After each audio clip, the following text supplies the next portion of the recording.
오늘 이제 사도신경을 이제 한 절 한 절 살펴볼 텐데, 사도신경의 첫 번째 구절이 무엇입니까? 전능하사 천지를 만드신 하나님 아버지를 내가 믿사오며라고 시작해요. 네. 그래서 오늘 창조주 하나님에 대해서 함께 살펴보려 합니다. 여러분, 지금 현재 여러분의 가장 관심 있는 것은 무엇입니까? 혹시 건강의 문제, 아니면 물질의 문제, 아니면 뭐 자녀의 문제, 관계의 문제, 그런 것들이 여러분의 관심사입니까? 아니면 그보다 더 우리나라의 뭐 경제 문제, 정치 문제, 아니면 앞으로 통일 문제, 이런 것들이 여러분의 관심사입니까? 아니면 그보다 더 전 세계의 뭐 전쟁, 지금 전쟁이 일어나고 있죠? 전쟁 문제, 빈곤의 문제, 뭐 질병의 문제, 인류의 평화 문제, 뭐 환경 문제, 이런 것들이 여러분의 관심사입니까? 그러한 문제들도 중요하지만 그 무엇보다도 중요하게 관심 가지고 중요하게 여겨야 할 문제가 뭐예요? 바로 이 우주, 그 다음에 인간에 대한 기원에 대한 것이죠. 우주의 기원에 대해서 하나님을 믿지 않는 사람들은 진화론을 주장하죠. 그렇죠? 그들은 어느 날 우연히 빅뱅이라는 대폭발에 의해서 우주와 지구가 생겨나게 되었다라고 말합니다. 여러분, 이 사진이 우주 대폭발이라는 뭐 빅뱅이라는 그걸 이제 상상해서 그린 그림이에요. 그러니까 이 세상이, 눈에 보이는 우주든 이 세상이든 처음 어떻게 생겨났냐면 대폭발이 있었다는 거예요. 큰 폭발이. 그래서 이 폭발로부터 시작해서 점점 더 오랜 시간이 지나면서 지금의 우리 눈에 보이는 이 세상이 만들어졌다라고 주장을 합니다. 하나님을 믿지 않는 사람들의 주장이죠. 자, 그래서 그러면 우리가 물어볼 수 있죠. 그러면 저 엄청난 대폭발은 도대체 어떻게 일어난 것입니까? 라고 질문해 볼 수 있죠. 여러분, 이런 엄청난 에너지가 필요한 폭발이 어떻게 처음에 일어날 수 있을까요? 설명을 못하죠. 하나님 믿지 않는 사람들은. 그렇죠? 그래서 이 진화론자들이 주장하는 것은 이 엄청난 대폭발로부터 점점 더 진화를 거쳐서 무기물이 유기물이 되고, 또 유기물이 생물이 되고, 생물이 동물이 되고, 그 다음에 또 이 동물 침팬지에서 진화돼서 인간이 되었다라고 진화론자들이 주장하죠. 하나님 믿지 않으니까 그렇게 주장하는 거예요. 그리고 또 요즘에는 지난 시간에 말씀드렸던 유신 진화론이라고 들어봤죠? 유신 진화론. 그러니까 하나님이 창조주인데, 하나님이 이 세상을 창조하긴 했는데 진화의 과정을 통해서 생명을 창조했다라고 믿는 것이 유신 진화론이에요. 여러분, 이건 더 끔찍한 거죠. 하나님이 진화의 과정을 통해서 이 세상을 창조했다라고 믿는 사람들이 있다는 거예요. 여러분, 진화론이 이 생명의 기원에 대해서 설명을 못하니까 하나님이 진화라는 방법을 사용하셔서 이 세상을 창조하시고 생명체를 만드셨다라고 주장하는 것이 바로 이 유신 진화론이에요. 생명의 기원에 대해서 설명할 수 없으니까 이런 이제 뭐 궤변이죠. 아주 이런 주장을 하는 거죠. 하나님 믿지 않으니까 이제 이렇게 하는 거죠. 여러분, 우리가 조금만 관심을 가지고 이 우주와 인간에 대해서 공부를 해보면 이 진화론이 얼마나 말도 안 되는 주장인지를 우리가 금방 알 수 있어요. 먼저 우리 지구를 생각해 볼까요? 여러분, 우리 지구는 하루에 한 번씩 자전이라는 것을 합니다. 그래서 낮과 밤이 만들어져요. 그렇죠? 그 다음에 1년에 한 번씩 태양 주위를 공전을 하면서 사계절이 만들어져요. 봄, 여름, 가을, 겨울. 그리고 이렇게 태양, 지구, 달의 조화 속에서 하루, 한 달, 1년이라는 이러한 기간이, 날짜가 생성이 되는 거죠. 자, 태양은 어떻게 이루어지냐면 태양계는 수성, 금성, 지구, 화성, 목성, 토성, 천왕성, 해왕성, 이렇게 8개의 행성과 함께 태양계를 구성하고 있어요. 자, 이런 은하계가 몇 개쯤 있을까요? 우주에. 이런 은하계가 한 1000억 개쯤 모여서 우주를 구성하고 있다고 과학자들이 얘기해요. 이런 은하계가 1000억 개 정도 있다고 그래요. 그래서 우주에 있는 별들은 몇 개냐면 10의 23승계. 뭐 상상이 안 되죠. 10의 23승계면 도대체 몇 개라는 건지. 그러니까 우리가 살고 있는 우주는 이 바닷가의 모래알처럼 많은 별들이 있다는 거예요. 이 우주에. 여러분, 그런데 더 놀라운 것은 뭐예요? 이렇게 많은 바닷가의 모래알처럼 많은 행성 중에 여러분, 생명체가 살고 있는 행성은 어디밖에 없어요? 지금 우리가 살고 있는 지구밖에 없어요. 아니, 그렇게 많은 행성 중에 어떻게 지구에만 생명체가 살 수 있을까요? 여러분, 어떻게 이게 가능할까요? 네. 이 많은 행성 중에 유일하게 지구만 생명체가 존재해요.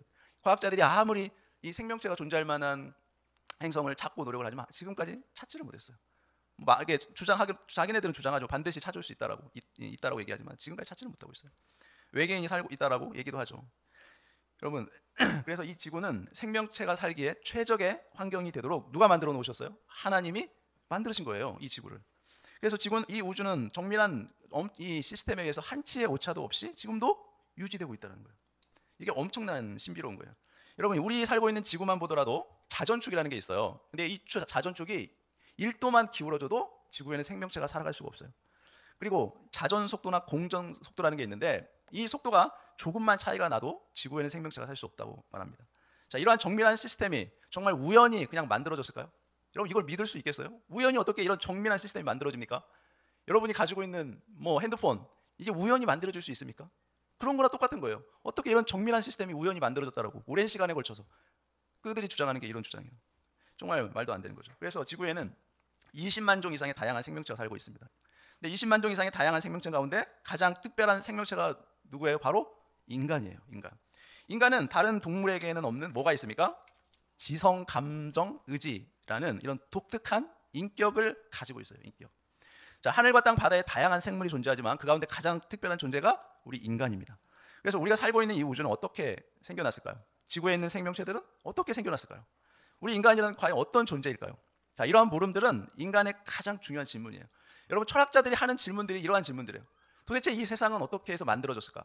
그리고 도대체 인간은 어떤 존재일까? 무엇을 위해 사는 존재일까? 그러한 고민들 다 이게 철학과 종교를 통해서 이런 물음에 대한 해답을 찾고자 했던 것이에요. 우리 인간들이. 자, 그런데 성경은 명확하게 우리에게 가르쳐줘요. 이 세상이 어떻게 처음 시작됐는지 여러분 잘 알죠? 창세기 1장 1절이 뭡니까? 태초에 하나님이 천지를 창조하시니라라고 가르쳐줘요. 천지, 그러니까 이 온 세상. 그러니까 히브리어로 하면 천, 하늘들과 땅을 하나님이 만드셨다라고 우리에게 가르쳐줘요. 그렇죠? 그러니까 눈에 보이는 세계, 눈에 보이지 않는 세계, 모든 세계를 하나님이 만드셨다라고 우리에게 선언해주고 있는 거예요. 여러분 하나님이 이렇게 가르쳐 주시지 않으면 인간은 도저히 아무리 고민한다고 해서 알 수가 없어요. 이 세상이 어떻게 만들어졌는지, 인간은 무엇을 위해 사는지. 자, 그래서 사도신경의 첫 번째 고백이 뭡니까? 바로 이 우주와 인간의 기원에 대한 신앙 고백이에요. 하나님의 천지 창조에 대한 기사는 창세기 1장 1절에서 2장 3절에 소개되어 있죠. 그래서 1장 1절은 첫째 날에 천지, 우주가 창조되었다라고 선언하고 있습니다. 그리고 1장 2절은 뭡니까? 이제 질서가 생기기 이전의 지구의 모습을 말해주죠. 1장 2절이 뭐예요? 땅이 혼돈하고 공허하며 흑암이 깊음 위에 있고라고 1장 2절에서 말하죠. 자, 그래서 여러분 창세기에 보면은 첫째 날에 하나님이 빛을 만드셨죠. 그래서 하나님이 빛과 어둠을 나누셨어요. 첫째 날에. 그리고 둘째 날에는 뭐를 만들었어요? 하늘을 만드셨어요. 창조하셨어요. 셋째 날에는 바다와 육지, 넷째 날에는 해와 달, 별, 다섯째 날 물고기와 새, 여섯째 날 육상의 동물과 인간을 만들었습니다. 그래서 천지와 만물이 다 이루어지니라라고 2장 1절에서 하면서 일곱째 날에는 하나님이 어떻게 하셨어요? 하나님이 창조하시던 모든 일을 마치시고 안식하셨다라고 성경이 말씀해요. 자, 성경의 창조 기사는 이 창조주 하나님의 지혜와 능력과 위엄을 우리에게 잘 보여주죠. 자, 이것은 창조 과정에서 하나님의 전지하심, 전능하심을 잘 보여주는 말씀이에요. 말씀하시면 그대로 다 이루어졌어요.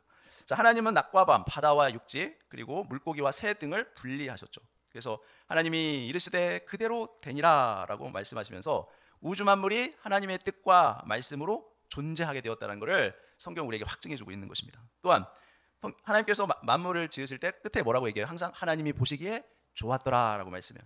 자, 이런 하나님의 평가를 통해 우주 만물은 하나님의 목적대로 이루어졌다는 거예요. 그래서 이 세상에 있는 모든 것은 다 선한 거예요. 하나님이 보시기에 좋았더라라고 하면서 만든 것이기 때문에 그래요. 다 선한 것이에요. 자, 지구 이전의 상태가 어땠다고요? 혼돈과 공허 상태에서. 혼돈이란 무슨 뜻이에요?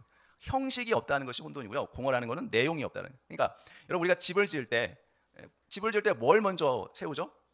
예, 맞아요. 뼈대를 먼저 세워요. 나무로 하든 철근으로 하든 뼈대를 먼저 만든 다음에 그 다음에 그 뼈대들 사이에다가 뭐 벽돌로 하든 시멘트로 하든 이렇게 그 다음에 채우죠. 뼈대를. 그것처럼 지구 이전에는 그러한 아무런 형식도 없었고 내용이 없는 그러한 혼돈과 공허의 상태였다. 그런데 하나님께서 그러한 상태를 어떻게 했어요? 창조의 전반, 첫째 날, 둘째 날, 셋째 날은 뭘 했다고요? 질서와 형식을 만들었어요. 그러니까 한마디로 그러니까 아까 집을 지을 때 틀을 만든 것처럼 그걸 만든 거예요. 하나님께서 셋째 날까지. 그리고 나서 어떻게 해요? 넷째 날, 다섯째 날, 여섯째 날은 뭐예요? 그 형식 안에 내용을 채우는 거예요. 첫째 날 빛을 만드신 다음에 뭘 만들었어요? 넷째 날에 해달별을 만들죠.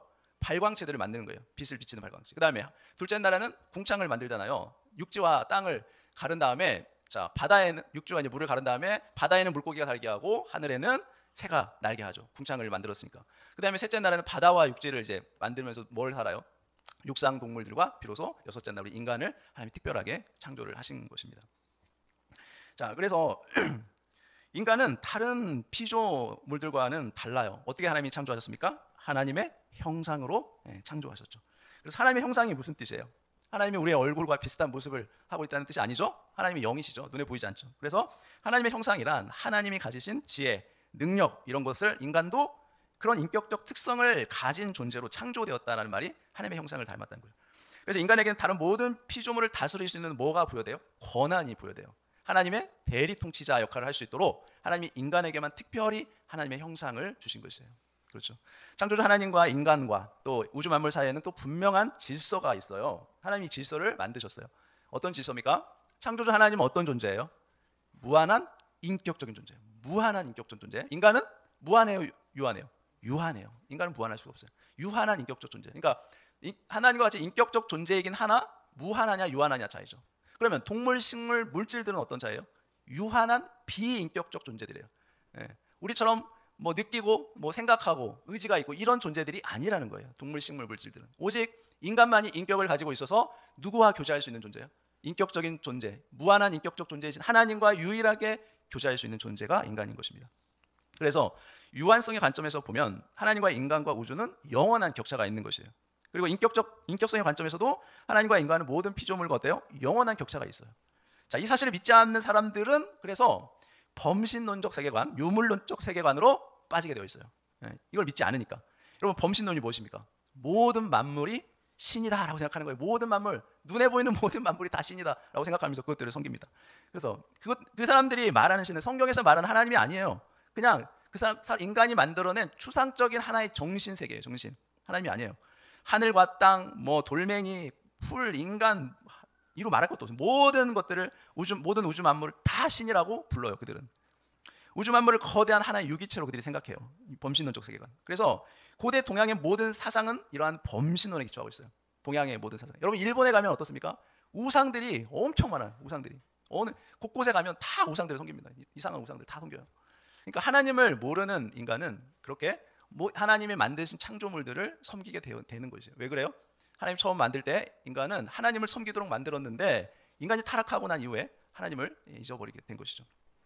그 다음에 유물론이란 뭡니까? 모든 만물이 하나이자 물질이라고 생각하는 것이 유물론이에요. 물질. 그래서 모든 만물은 물질의 가장 작은 단위인 원자로 환원이 돼요. 여러분 현대 이제 양자 물리학에서 이제 많이 얘기를 하는데 원자도 수백 종의 소립자로 분해할 수 있다고 얘기해요. 자, 이 모든 소립자는 모두 에너지를 가지고 있죠. 따라서 우주는 결국 에너지의 총체일 뿐이다라고 말해요. 네. 그러면 인간도 물질이에요. 그냥 하나의 물질. 그 이상 특별한 존재가 아니라는 거예요. 이 유물론적 관점에 보면. 그래서 인간도 어떤 존재예요? 그냥 정자와 난자가 만나서 만들어진 그냥 물질이라는 거예요. 물질. 그래서 논리적으로 인간도 비인격적 존재고 우연히 만들어진 그런 존재라는 거예요. 여러분 한번 생각해 보세요. 인간이 아기가 태어날 때 남녀가 결혼해서 정자와 난자가 만나면 인간이 태어나잖아요. 그러면 그 인간은 생각할 수 있는 그런 힘은 어디에서 갖게 되는 거예요? 영혼이라는 것은 누가 만들어주는 거예요? 인간 스스로 만들 수 있는 것입니까? 정자와 난자가 만나면 그 영혼이 만들어집니까? 저절로? 아니죠? 하나님께서 영혼을 주시는 거예요. 그 태아에게 수정되는 그 순간 하나님이 그 태아의 영혼을 만들어주시는 거예요. 그래서 인간은 비로소 육체와 영혼으로 같이 만들어진 존재라는 거죠. 절대로 물질만이 아니에요. 그래서 유물론적 사고를 하게 되면 인간을 비인격적 존재로 그렇게 이게 생각하는 것입니다. 자, 이 두 가지 세계관의 공통점이 있어요. 첫 번째, 인격적인 창조주를 믿지 않는다라는 거예요. 유물론이나 범신론은. 두 번째, 우주와 만물과 인간이 결국 하나라고 생각하는 거예요. 그냥 하나. 셋째는 모든 만물은 그저 존재할 뿐 목적이나 의미는 없다라는 거예요. 뭐 불교에서 얘기하는 윤회 사상 그런 것들을 말하는 거죠. 의미가 없어요. 첫 번째, 넷째로 인간의 독특성인 인격에 대해서도 뭐 어떤 설명을 할 수가 없어요. 그냥 물질인데 인격이 뭐 중요합니까? 그래서 인간의 인격은 언제 어떻게 만들어지는지 그들은 결코 설명할 수 없다는 것입니다. 자, 이렇게 두 가지 사상 속에서는 인간의 존엄성이나 인격, 그 다음에 인생의 목적과 의미를 전혀 찾을 수가 없어요. 인간의 존엄성. 인간은 빈부격차를 떠나서 인종을 떠나서 다 어떻게 돼요? 존엄해요. 그 가치가 다 있어요. 인간은. 근데 그런 인간의 존엄성을 찾을 수 없다는 거예요. 유물론이나 범신론에서는. 그 다음에 인간이 사는 목적과 의미도 찾을 수가 없죠. 그래서 우리는 이 사도신경의 신앙 고백 속에서 창조주와 우주와 인간과 만물이 존재하는 그 의미를 발견할 수 있다는 거예요. 이 1절만으로. 전능하사 천지를 만드신 하나님 아버지를 내가 믿사오며라고 이렇게 신앙 고백을 하는 데는 그런 의미가 다 포함되어 있는 거예요. 첫 번째 무슨 어떤 의미가 있겠어요? 하나님은 무한한 지식과 능력과 진실과 선함과 아름다움을 가지셨습니다 라고 고백하는 거예요. 그러니까 우주와 만물은 하나님의 지혜와 능력과 선함을 따라 만드신 거예요. 그래서 우주와 인간은 무한히 인격적인 하나님으로부터 시작되었다는 거죠. 두 번째는 창조주 하나님과 창조물인 우주 만물은 엄격하게 구별된다는 거예요. 우주는 창조주 하나님과 절대적으로 구별된 존재예요. 분명한 차이가 있다는 거예요. 이 우주라는 거는. 그리고 셋째로 피조물 사이에도 구별이 있다는 거예요. 피조물 사이. 창조주 하나님은 우주 만물과 인간을 창조하실 때 분명한 경계선을 그으셨어요. 자, 인간은 나머지 모든 피조물과도 특별하게 구별된 존재입니다. 그래서 인간은 무한한 인격을 가지신 하나님을 닮은 유한한 인격적인 존재라고 우리가 정의할 수 있는 것이죠. 우리 인간이 정말 특별한 존재라는 것을 우리가 생각해야 돼요. 자, 그럼 우리는 창조에 대한 진리를 이제 발견한 자로서 어떻게 우리가 해야 할까요? 첫 번째, 뭘 해야 돼요? 이제 알았어요. 하나님이 모든 우주 만물을 하나님이 지혜와 능력, 선하심으로 창조했다는 걸 알았어요. 그럼 첫 번째 우리는 뭘 해야 돼요? 그 창조주 하나님께 예배를 드려야 돼요. 그 하나님께 감사함으로 예배를 드려요. 모든 피조물은 창조주 하나님께 의존적인 존재예요. 하나님이 만드셨기 때문에. 우리가 가진 모든 것은 누구로부터 옵니까? 창조주 하나님께로부터 온다는 거예요. 그렇지 않겠습니까? 피조물은 마땅히 창조주 하나님께 감사하며 예배해야 하는 거죠. 하나님은 우주 만물을 통해 누구의 영광을? 창조주 하나님의 영광을 드러내셨다는 거예요. 그렇지 않겠어요? 우리가 이 우주 만물을 볼 때마다 얼마나 신비롭습니까? 하나님의 능력을 우리가 알 때, 지혜를 알 때 하나님을 찬양하지 않을 수 없죠. 영광을 돌릴 수 없죠. 안 돌릴 수 없죠. 우리는 하나님의 작품 속에서 하나님을 발견하고 그 하나님께 예배해야 하는 것입니다. 둘째로 신자와 불신자를 막론하고 모든 인간은 이 하나님의 형상을 가진 존재라는 거죠. 그래서 모두가 존엄성을 가지고 있다는 거예요. 모두가. 그래서 현재 인간은 하나님의 형상이 일그러진 상태에 있기 때문에 어때요? 죄악 가운데 살죠. 그렇지만 여전히 뭘 가지고 있어요? 불신자든 죄인이든 뭘 가지고 있어요? 여전히 하나님의 형상을 가지고 있어요. 불신자들도 여전히 인간이기 때문에 그래요. 그래서 귀한 존재라는 거예요. 하나님의 형상을 가졌기 때문에 불신자라 할지라도 존엄성을 가진 존재로 돼야 돼요. 너는 예수님 안 믿잖아. 무시하면 안 돼요. 똑같은 하나님의 형상을 가진 존재이기 때문에 존귀하게 돼야 한다는 것이죠. 그래서 우리 인간은 원숭이로부터 진화한 존재가 아니라 하나님의 형상을 따라 지음받은 동물과는 비교할 수 없는 아주 특별한 존재라는 것을 우리가 기억해야 됩니다. 그래서 하나님께서 우주 만물과 인간을 창조하셨어요. 그 창조주 하나님께 영광을 돌리는 것이 지음을 받은 우리가 마땅히 해야 할 일인 줄 믿습니다. 온 우주 만물과 우리 인간을 창조하신 창조주 하나님께서 받으셔야 하는 그 마땅한 영광을 돌리며 살아가는 저와 여러분 되시기를 예수님의 이름으로 축원합니다. 기도하겠습니다. 하나님 아버지, 주님의 크신 은혜 감사합니다. 우리가 하나님이 창조하신 이 온 우주 만물을, 이 세상을 볼 때마다 하나님의 그 지혜와 능력과 선함과 그 진실하심, 아름다움을 보면서 하나님께 영광 돌리며 그 하나님의 능력을, 지혜를 찬양하며 살아갈 수 있는 저희들 되게 해주시고, 특별히 우리가 하나님의 형상을 따라 지음받은 다른 모든 피조물보다 아주 특별한 존재라는 사실을 늘 기억하게 해주시고, 또 믿지 않는 사람들도 하나님의 형상을 가졌다는 것을 우리가 생각하며 그들도 존귀하게 여기며 하나님께로 돌아올 수 있도록 기도하며 복음을 전해서 구원으로 인도할 수 있는 저희들 모두가 되게 해주옵소서. 이 모든 거 예수님의 이름으로 기도합니다. 아멘.